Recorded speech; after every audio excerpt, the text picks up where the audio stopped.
சூர்யா, யாமினி, இங்க வாங்கம்மா. என்னம்மா? ஐயா ஆனந்த், தல தீபாவளியை உன் மாமியார் வீட்ல தானே கொண்டாடணும். அதுக்கு சரோஜினி நீனா இப்பவே கிளம்புங்கப்பா. இருட்டுக்குள்ள வீட்டுக்கு போயிருங்க. நாளைக்கு தீபாவளி அங்கதான் கொண்டாடணும் நீங்க. அவிய வந்து கூப்பிட்டுட்டு போனவ பத்தியா போகாம இருந்தா சரி வராது. சரோஜினி நீனும் கிளம்புங்கப்பா. ஏம்மா சரோஜினி இப்ப கிளம்பட்டோம். நான் அங்க வீட்டுக்கு வரணும்னு சொல்லுவால, அப்ப போய் கூட்டிட்டு வந்துரு. இது நல்ல கதையா இருக்கே. தல தீபாவளியை ஒத்தையிலேயே போய் கொண்டாடுவா? இல்லம்மா, தோட்டத்துல கொஞ்சம் வேலை இருக்கு. என்ன வேலையும் இருந்துட்டு போட்டோம். நீனும் அவங்க கூட சேர்ந்து போய் ஆகணும். அவிய என்ன நினைப்பாவே மௌல மட்டும் அனுப்பி விட்டாச்சுன்னா வந்து மேனக்கேட்டு கூப்பிட்டுட்டு போயிருக்காவே. நீங்க ரெண்டு பேரும் போகாம இங்க இருந்தா நல்லா இருக்காது ஆனந்தி. உடனே நீனும் சரோஜினி போய் புறப்பட்டுங்க போங்க. ஏதோ சரோஜினி போய் ரெடி ஆகுப்போ. சரி தேய். தலை தீபாவளிக்கு போறது சரிதான். அழகா சேலை உடுத்து நகை நட்டெல்லாம் போட்டுட்டு வாங்க. சும்மா இப்படியே போயிடாதங்க. யாமினி உன்னைய சேர்த்துதான் சொல்லி. சரிக்கா. ஏய்யா சூர்யா, நீயும் வந்துட்டியாப்பா? ஆனந்திட்ட பேசிட்டு உன்னை கவனிக்கல. போய்யா, தலை தீபாவளிக்கு உன் மாமியார் வீட்டுக்கு போறதுக்கு 2 பேரும் கிளம்புங்க. மா, நாளைக்கு தானே தீபாவளி, நாளைக்கு போறேன். அது என்ன முறைக்கு ஆகும்? இன்னைக்கே அங்க பேருங்க. போனாலும் விடிய காலத்துல இருந்து தீபாவளியை கொண்டாட முடியும். தீபாவளி முடிஞ்ச மறுநாள் வந்தாலும் சரிதான், இல்லைன்னா 2 நாள் இருந்துட்டு கூட வாங்க. ஒன்றும் தப்பு இல்லை. இந்த வீட்டுல யாரும் ஒன்றும் சொல்ல மாட்டோம். ஏமா யாமினி, கூட 2 நாள் உங்க அம்மா வீட்டுல இருக்கதா இருந்தா 2 பேரும் இருந்துட்டு வாங்க. சரியத்த. யாமினி சுடிதாரோட வந்துடாத. நல்லா சேலை கட்டிட்டு கிளம்பு. சரிக்கா. குழந்தை நீங்களும் தான் நல்லா அழகா ட்ரெஸ் பண்ணிட்டு கிளம்புங்க. முத தடவையா கல்யாணம் முடிஞ்ச பிறகு மாமியார் வீட்டுக்கு போறிய, அங்க எல்லாரும் உங்களை பார்க்க வருவாவே. அதனால அழகா ட்ரெஸ் பண்ணிட்டு போங்க. சரி அண்ணி. அத்தை, நாங்க ரெடி ஆயிட்டு வரோம்.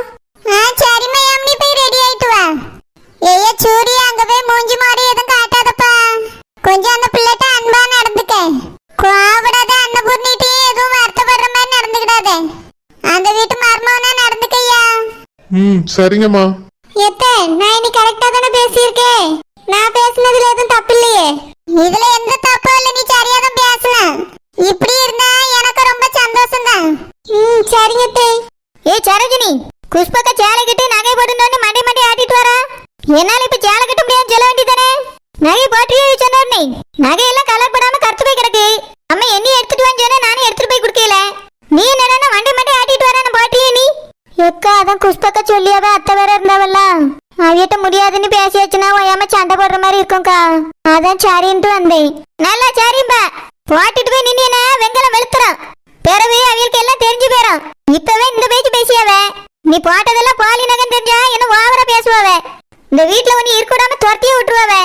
அதனால நகையெல்லாம் பைக்கில் அள்ளி வச்சுட்டு போ. அம்மா கலர் போட்டு தருவா. தீபாவளிக்கு போட்டுட்டு எடுத்துட்டு வா. இல்லன்னா போடவே வேண்டாம். உன் புருஷன் தானே இருக்காரு, வேற யார் பார்க்க போறா?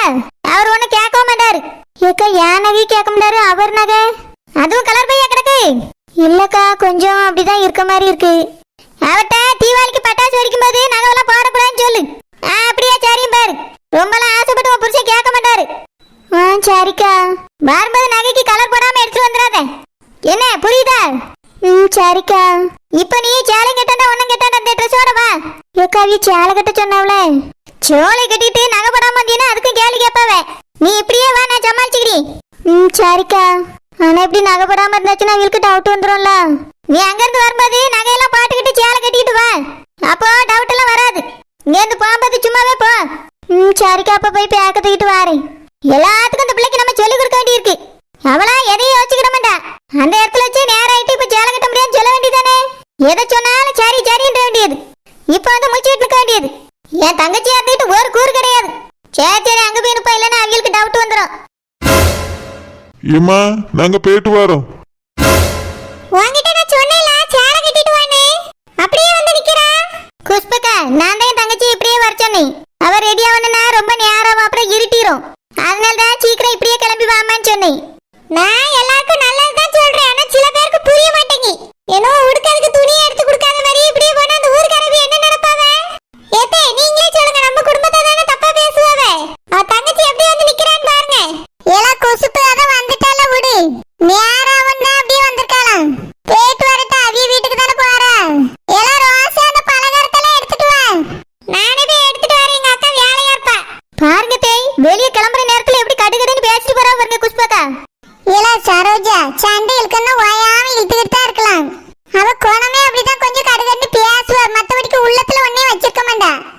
நீ அவளையே நினைச்சிட்டு இருக்காத வீடு.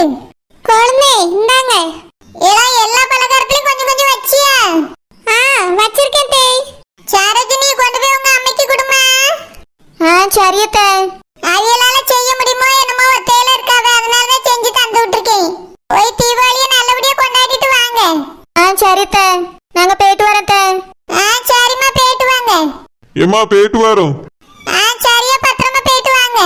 ஏக்கா போயிட்டு வரேன்க்கா. சரிம்மா அம்மை கேட்டேன்னு சொல்லு. பழத்தை எடுத்துட்டு வந்து கையில கொடுத்துருக்கேன், என்கிட்ட ஒரு வார்த்தை சொல்லல. ஆக்கி வழி விட்டவா கெட்டவளா, அழுது வழி விட்டவா நல்லவளும் மாதிரிதான் இருக்குது. ஏல சாரோஜி உங்க அம்மைக்கு ஒரு பானை போட்டு சொல்லிடு வாராவணி.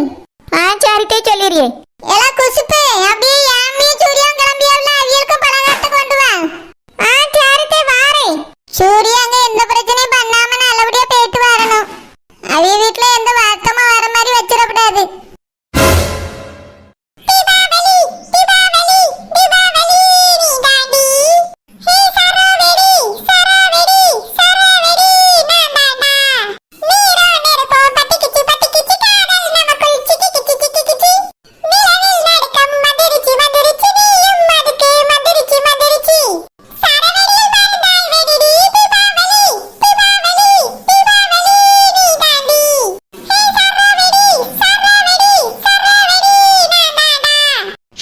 இவங்களை ஏத்து ஒரு வார்த்தை கூட என்னால பேச முடியல. எனக்கு நடந்ததுக்கு பேரு ஒரு கல்யாணம், இப்போ தலை தீபாவளி ஒண்ணுதான் கேடு. அஸ்வின், தலை தீபாவளிக்கு அவ வீட்டுக்கு அவளை கூட்டிட்டு போகணுமா? நானு ஆர்டர் போடுறாங்கடா. எனக்கு கேட்கும் போதே எரிச்சலா இருக்கு. என் வாழ்க்கையை கெடுத்த அஸ்வின். அவ கூட என்னால எப்படி சந்தோஷமா வாழ முடியும்? இந்த வீட்டுல எல்லாரும் என்ன நினைச்சிட்டு இருக்காங்கன்னு எனக்கு புரியலடா. நீயே ஏன்டா இப்படி பேசுற? எனக்கு அவளை பார்த்தாலே பிடிக்கல. அவங்க அம்மா பார்த்தா அதுக்கு மேல எனக்கு கோபமா வருது. இவங்க என்னடானா அவளை அங்க கூட்டிட்டு போன்னு சொல்றாங்க. எல்லாம் அவனால வந்தது. அந்த சுப்பிரமணியால தான்டா. அவன் தானே எல்லாத்துக்கும் காரணம். என்னை மிரட்டான்டாமே. இவ கூட நான் சந்தோஷமா வாழணுமா, அப்புறம் இந்த குடும்பத்துல நல்ல பையனா நடந்துக்கணுமா? இல்லனா நான் சூர்யா இல்ல சந்துருன்னு எல்லாத்தையும் அவன் சொல்லிடுவானா? அதான்டா எனக்கு தெரியல. பழசெல்லாம் மறந்துருக்கும் போது நான் தான் அவன்கிட்ட வளரி இருக்கேன். என்கிட்டே வந்து அது சொல்றான். அதனாலதான் அஸ்வின் நானே அமைதியா இருக்கேன். இல்லனா அவன் என்னை மிரட்டுறதுக்கு அவனை ஏதாவது ஒண்ணு பண்ணிருப்பேன். இதுல வேற ஏதோ ஆதாரம் இருக்குன்னு வேற சொல்லிட்டு இருக்கான். என் முதுகுல மச்சம் இல்லைங்கிற விஷயம் வரைக்கும் அவனுக்கு தெரிஞ்சிருக்கு அஸ்வின். அதையும் நான் தான் அவன்கிட்ட வளரி இருக்கேன் போல. எல்லாத்தையும் தெரிஞ்சு வச்சுட்டு நீ ரொம்ப மிரட்டான். அதுக்காக தான் இங்க நடக்கிறதுக்கெல்லாம் பல்ல கடிச்சிட்டு இருக்கேன். இல்லனா அந்த யாமினியெல்லாம் தலை தீபாவளி கூட்டிட்டு போறதுக்கு நான் சம்மதிச்சிருக்கவே மாட்டேன். அவளையே இந்த வீட்டை விட்டு துரத்தணும் தானடா நான் நினைச்சிட்டு இருக்கேன். அந்த சுப்பிரமணி மிரட்டுறதுனால தான் இவ்வளவு தலை தீபாவளி கூட்டிட்டு போறதுக்கே நான் சம்மதிச்சிருக்கேன்.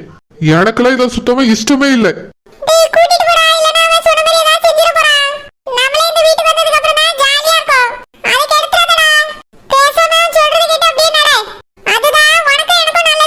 அதுக்காக அவன் என்ன வேணாலும் சொல்லுவா, நான் கேட்டுட்டே இருப்பேனா?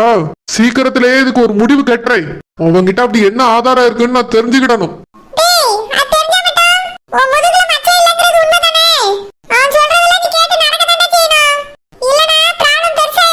அதுக்காக தானே பல்ல கடிச்சிட்டு இருக்கேன். ஆனா எப்பவுமே அவன் சொல்றதை கேட்டுட்டே இருக்க மாட்டேன். ஒரு நாள் இல்லைனாலும் ஒரு நாள் அவனுக்கு இருக்கு. என்னைய ரொம்ப சாதாரணமா நினைச்சிட்டு என் கூட விளையாண்டுட்டு இருக்கான் அவன். கூடிய சீக்கிரமே நான் யாருன்னு அவன் தெரிஞ்சுப்பான்டா.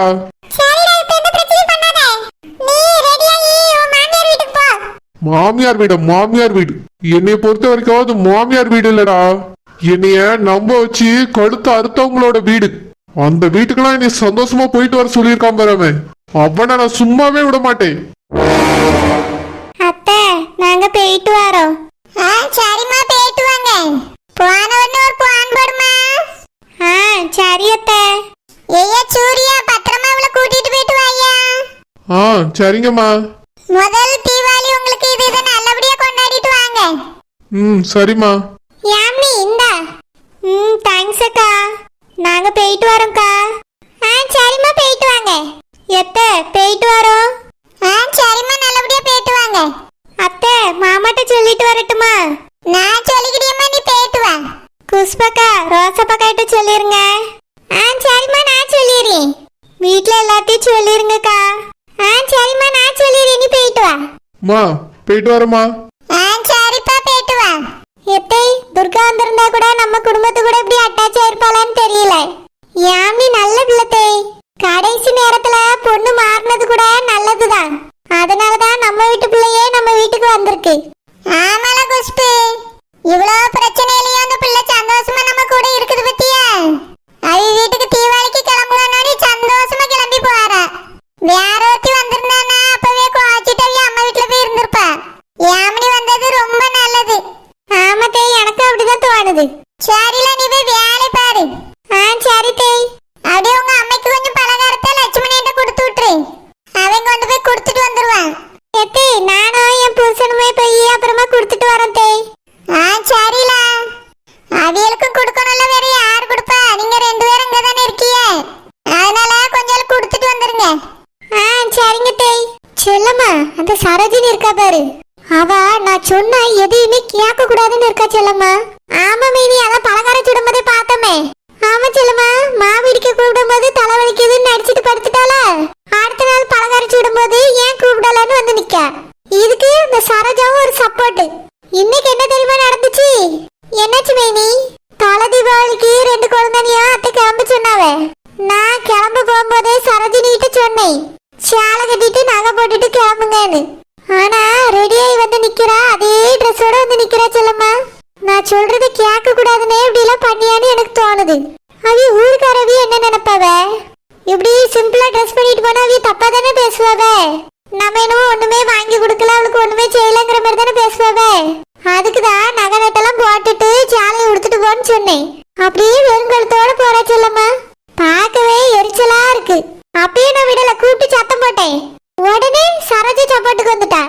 இந்த சரோஜாக்கு இதே ஒரு பழப்பா இருக்குமே, நீ எப்ப பார்த்தாலும் சப்பாட்டுக்கு வந்துறியா? ஆமா செல்லம்மா, நான் அவளை போய் நகையை போட்டுட்டு வா சேலையை கட்டிட்டு வான்னு சொன்னேன்னா உடனே இந்த சரோஜா இருக்கா பாரு, அதெல்லாம் முடியாது, நேரம் ஆயிட்டு எங்க அம்மா தேடிட்டு கிடப்பாவ அப்படின்னு சொல்லியா. அப்படி என்ன நேரம் ஆயிர போது ஒரு 1/2 மணி நேரம் எக்ஸ்ட்ரா ஆகுமா? அதுக்குள்ள அவ அம்மா என்ன ஊரை விட்டு ஓட்டிருப்பாவளோ? அதான் எனக்கும் தெரியல. சேலையை கட்டி நகை நட்டெல்லாம் போட்டுட்டு வரதுக்கு என்ன மிஞ்சி மிஞ்சி போட ஒரு 1/2 மணி நேரம் ஆகுமா? அது கூட முடியாதான், இருட்டிருமா, உடனே போகணும்னு அனுப்பி விடியா. மைனி எதுக்காக சரோஜா இப்படி செய்யறா? அதான் சொல்லியல, நான் சொல்றத மட்டும் தங்கச்சி செய்யவே விடக்கூடாதுன்னு இருக்கா. நான் இத்தனைக்கும் சொல்லிட்டு அத்தைட்ட கேட்டேன், ஏத்தே நான் கரெக்டா தானே பேசியிருக்கேன் இன்னைக்கு அப்படின்னு. அத்தை சொன்னாவே நீ கரெக்டா தான் சொன்னா அப்படின்னு சொன்னாவே. ஆமா மைனி, நீங்க கரெக்டா தான் சொல்லியிருக்கே. தலை தீபாவளிக்கு அம்மா வீட்டுக்கு போறாவ, நகை போட்டு சேலைலாம் கட்டிட்டு போனாதானே அழகா இருக்கும். இவ ஒண்ணுமே போடாம போறா சொல்லம்மா. எனக்கு பார்த்தோடனே கோவம் வந்து சத்தம் போட்டேன். அதுக்கு சரோஜா உடனே சண்டைக்கு வரா. என்ன செய்ய தெரியாம வாய மூடிட்டு இருக்கேன். அத்தையும் வேற நீ ஒன்னும் சொல்லாண்டா அப்படின்னு சொல்லிட்டாவே. இல்லனா அவளை 4 வார்த்தை கேட்டிருப்பேன் அதுல வச்சு. தலை தீபாவளிக்கு போறவளே எதுவும் பேசக்கூடாதுன்னு நானும் வாய மூடிட்டு இருக்கேன். சரி மைனி விடுங்க, அவ திருந்தவே மாட்டா, அப்படிதான் இருப்பா போல. செல்லம்மா, இந்த யாமினிக்கு இப்பதானே கல்யாணம் முடிஞ்சு. நான் அவகிட்டயே தான் சொன்னேன் சேலையை உடுத்து நகையெல்லாம் போட்டுட்டு வான்னு. அந்த பிள்ளை அழகா சேலையை உடுத்து நகையெல்லாம் போட்டுட்டு தான் வந்துச்சு. அவளுக்கு இருக்க அறிவு கூட இந்த சரோஜினிக்கு இல்ல பாரா. இந்த சரோஜினி கிட்ட இல்லாமலையா இருக்கு இப்படி வெறுங்கழுத்தா போறதுக்கு.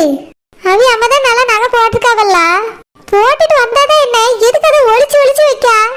இப்ப கூட போகும்போது எடுத்துட்டு போனாலா இல்ல இங்கே வச்சுட்டு போனாலான்னு தெரியல. மைனி அதெல்லாம் விவரமா எடுத்துட்டு போயிருப்பா. ஆமா செல்லம்மா, எடுத்துட்டு தான் போயிருப்பா. இங்க வச்சுட்டு போனா நம்ம திருடிக்கிடுவோன்னு அவளுக்கு நினப்பு. அதனால எல்லாத்தையும் மூட்டையில அள்ளிட்டு போயிருப்பா. ஏன் அதை போட்டுட்டு தான் போனா என்ன, நம்ம என்ன அவ நகையை பார்த்துக்கிட்டேவா இருக்க போறோம்? அம்மா வீட்டுக்கு போறா, சரி நகையை போட்டு போனா அழகா இருக்குமேனு போட்டு போச்சேன்னே. என்னையெல்லாம் கல்யாணம் முடிஞ்ச புதுசுல அத்தை அப்படிதான் சொல்லுவாவ. அதனாலதான் நானும் சொன்னேன். இவ திமிர எடுத்து அப்படியே போறா. மைனி சரோஜினிக்கு எத்தனை பவுன் நகை போட்டாவ யாருக்கு தெரியும்? அத்தை போய் ஒரு நாள் பேச்சு வாக்குல சொல்லிட்டு இருந்தாவ, ஏன் 2 மருமகளுக்கும் 50 பவுன் போட்டாவன்னு சொன்னாவ. அதனால அவி அம்மையும் 50 பவுன் போட்டுப்பாவன்னு நினைக்கேன். அப்படியே மைனி 50 போட்டுப்பாவளோ? 50 என்ன, அதுக்கு மேலேயே தான் இருக்கும். கல்யாணத்தன்னைக்கு ஏகப்பட்ட நகை போட்டிருந்தாலே. பாக்குறவி எல்லாரும் நிறைய நகை போட்டிருக்கான்னு தான் பேசினாவளே. ஆனா அதுக்கு பிறகு ஒரு நாளும் அவ்வளவு நகை போட்டு நானே பார்க்கல. மைனி தம்பி கல்யாணத்தோட போட்டிருந்தாலே. போட்டிருந்தா, ஆனா கொஞ்சம் தான் போட்டிருந்த மாதிரி இருந்து, நிறைய போட்ட மாதிரி இல்ல. கல்யாணத்தன்னைக்கு ஏகப்பட்டது போட்டிருந்தா. மைனி நம்மளாம் பார்த்து திஷ்டி போட்டுருவோன்னு நினைச்சு போட மாட்டேங்கன்னு நினைக்கேன். ஆமா திஷ்டி போடியாவ, நம்மகிட்ட இல்லாமலையா இருக்கு. எங்க அம்மா போட்ட நகைலாம் என்கிட்ட அப்படியே தான் இருக்கு. அவளை பார்த்து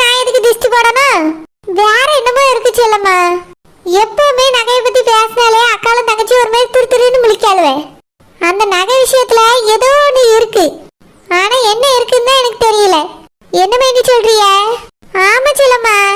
இவ என்னடானா யோசிச்சு நகைய போடியா? சப்போர்ட்டுக்கு சரோஜாவும் வந்துறியா? சரோஜா கூட ஒரு 15 பவுன் அந்த மாதிரி தான் போட்டிருப்பாவ. இவளுக்கு நிறைய நகைய போட்டிருக்காவ அம்மா. அதனால பாதி எடுத்துட்டு போய் அடகு வச்சிருப்பாவன்னு நினைக்கேன். எதுக்கு மைனி நகைய போட்டுட்டு அடகு வைக்கணும்? கல்யாண கடன்லாம் இருக்குன்னு சொன்னாவல, அதுக்கு அடகு வச்சிருப்பாவளா இருக்கும். இல்ல இவளுக்கு நகை வாங்கின கடனே இருந்திருக்கும், அதுக்கு கொண்டு போய் அடகு வச்சாவளோ வித்தாவளோ யாருக்கு தெரியும்? கல்யாணத்து அன்னைக்கு பார்த்ததுதான், அதுக்கு பிறகுதான் நாங்க பார்க்கவே இல்லையே அந்த நகைய. எனக்கு என்னமோ ஏதோ ஒண்ணு இருக்கும்னு தோணுது. இந்த மர்மத்தை சீக்கிரமா கண்டுபிடிக்கணும் செல்லம்மா. ஆமா மைனி.